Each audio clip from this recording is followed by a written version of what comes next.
There is a chance that the person Beyond Netero wants to meet with is somebody you don't even know the name of or care about. Hello, and welcome back to Suckwar Central. Ever since Chapter 401 drops, people have been speculating left and right who exactly Beyond Netero could be asking Kansai to arrange a meeting with. And look, I think it could be someone big and important and interesting, but there's also a chance it's really banal and boring on its own. In practice, though, it is going to make things go haywire. Well, I mean, even more haywire than they've already gone with the declaration of special martial law, but we're all chaos gremlins on this channel. We want more blood, we want more violence, so let's unpack exactly how Beyond could be making things worse for everybody this time. First of all, we have to consider Beyond's possible motivations in asking to meet someone. The obvious answer is that he's telling a joke we never got to hear the punchline to, and that would seem the most in character if this wasn't the last we see of him in this batch of chapters.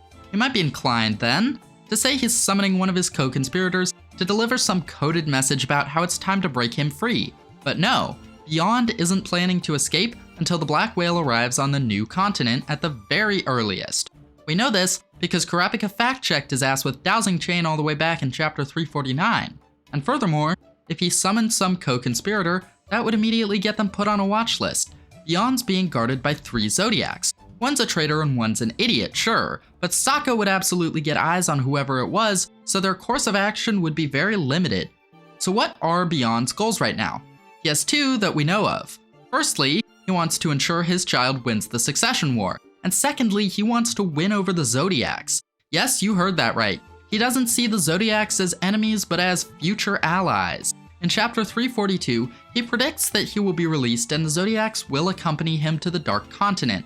We've seen that Beyond has that same charisma and gravitas as Isaac Netero that wins people's loyalty even when he's being an unreasonable dickwad, and he's well aware of it and uses it as part of his carefully crafted public persona.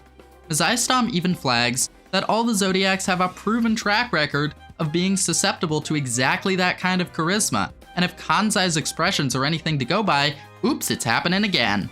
Beyond wants to use that Netteriz and get the Zodiacs on his side so they can join his Dark Continent expedition, and that means charming and manipulating them. So that alone gives us ideas as to who it could be. Beyond may want to meet with one of the Zodiacs who hasn't been guarding him, and get a feel for their personality. If I had to guess, it's either Leorio or Kurapika, because they're the 2 Zodiacs he hasn't met even once. Also, it would be a very good way to bring Leorio back into the main plot. See, Leorio's on Tier 3 of the Black Whale and very busy. If Beyond wants to speak to him, it could take several hours to get him there in the first place. Plus, the Zodiacs are probably going to talk to each other and figure out whether or not to even honor Beyond's request, and whatever incentive he's probably provided that I'm not going to even bother speculating on right now. But come on, we agree that he has to have provided an incentive, right? Otherwise, the Zodiacs aren't just gonna do what he says. I mean, Kansai wouldn't even give him a new book. He was like, yeah, you've got a beard, you've got your blood, you can write a new book. So yeah, factor all that in, and while Beyond makes his request on the 10th day, it's not unreasonable to suspect that Leorio may not arrive until the 12th day. And just imagine Leorio being in the same room as Beyond Netero when Benjamin declares special martial law. That would certainly be a way to hook him back into the main plot for damn sure. But what I think is more likely is the possibility that Beyond is going to meet with somebody that pulls the trigger on all of his cursed children in some way. It could be as simple as a living detonator, somebody who's being manipulated or willing to sacrifice themselves for the cause, and whose death kicks off the launch of every other curse. Or, otherwise, he could give the person a key phrase or ask them to do something that pulls the trigger. Sure, whoever gets called to meet with him will be monitored 24/7 after that, but that may not be enough to prevent their ritual suicide, or maybe all they need to do is send a text message, and suddenly the rippling effects of Beyond's request become harder to track until it's too late. And as for who this could be, well, it could really be anyone, but if I had to guess, Beyond would pick somebody he has a pretense to meet so that the Zodiacs don't catch on. Maybe he'll ask to meet Kaiser from the Justice Bureau so he can discuss his legal rights. Or maybe he'll ask to meet Steiner to discuss the logistics of the expedition. Steiner was designated a person of extreme importance by the V6 who must survive at all costs or else it's a paperwork disaster, and this just keeps getting brought up. What if Beyond and his people planted these seeds in the V6 and got Steiner promoted specifically because he has some kind of important role in the detonation of the Nen curses on Beyond's children. If something happened to Steiner before it was time for the catastrophic curse kaboom, the curses probably wouldn't go off.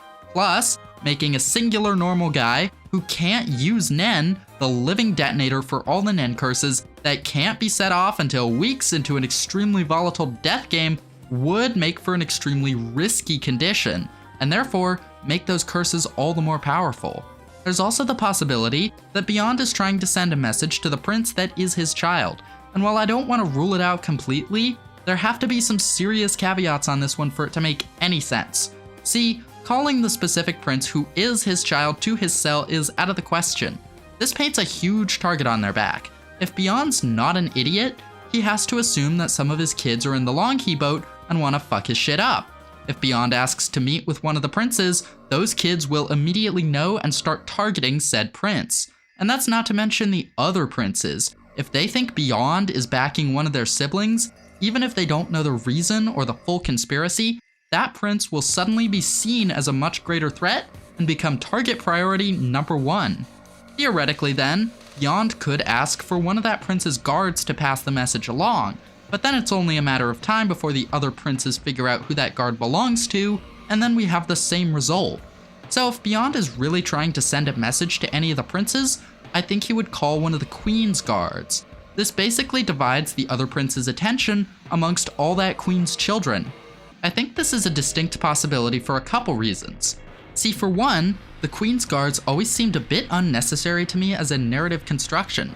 It's just more complication than this already absurdly detailed story really needs, although that is in character for Togashi. He likes to come up with crazy ass systems that don't really have relevance, just to come up with them, just for fun, just for world building, and I do appreciate that about him. So it could be that, but I have my suspicions otherwise. Like yeah, the difference between the queen's and prince's guards is really cool, and there's a lot of potential in that system, but they haven't done a lot that's made me go, oh, that's why Togashi did that. Like sure, one of them killed Momose, but he did it with a remotely conjured doppelganger. If he really wanted to, Togashi could have just had Tufty be one of Sali's guards with the same ability and made its range a bit higher and bam, dead Momose. I suppose then Hanzo wouldn't get his moment of badassery, but I'm sure that could have been done some other way. However, if Beyond uses the Queen's Guard system to disguise exactly who his secret child is, that would make all the more sense. Furthermore, Beyond has been planning this for decades. He fucked one of the queens for God's sake. Therefore, it does stand to reason that said unknown queen is collaborating with Beyond in all this, whether of her own free will or not, and by extension, so are all her guards. Ergo, if this is the case, we really only have two options. It has to be the royal guard of either Unma or Dwazel. They're the only two queens who have more than one living child. Therefore, it's gotta be one of those two. Otherwise, I imagine Beyond would deem it too risky. I mean, unless the turnaround from conversation to curse kaboom is really that fast, but given how obscenely powerful these curses are, I have to imagine the detonation trigger is quite difficult. Or you know, he obviously would have done it already as flagged by Longhi and Kurapika. And if he takes a massive risk like exposing his connection to one of the princes, and even a single thing goes wrong, his whole plan is sunk. So yeah, those are my theories about who Beyond is meeting and why. But there's something else I want to mention, just because I can't really think of a better time, place, or video to discuss it. Chapters 342 and 349 actually really cleverly foreshadow Beyond Netero's plans to meddle in the succession war, and that he's working with one of the princes. See, in chapter 342, the verbiage he uses clarifies that he will be set free by someone else, not that he will escape himself. He also clarifies that he will behave for the sake of the king. This hints at the plan he's got in place. Obviously, once his child wins the succession war and becomes king, they can just free him themselves. I think Beyond intends to go free before the boat reaches the new continent, yes, but he passed Kurapika's lie detector test because he genuinely does not mean to cause trouble or raise a ruckus.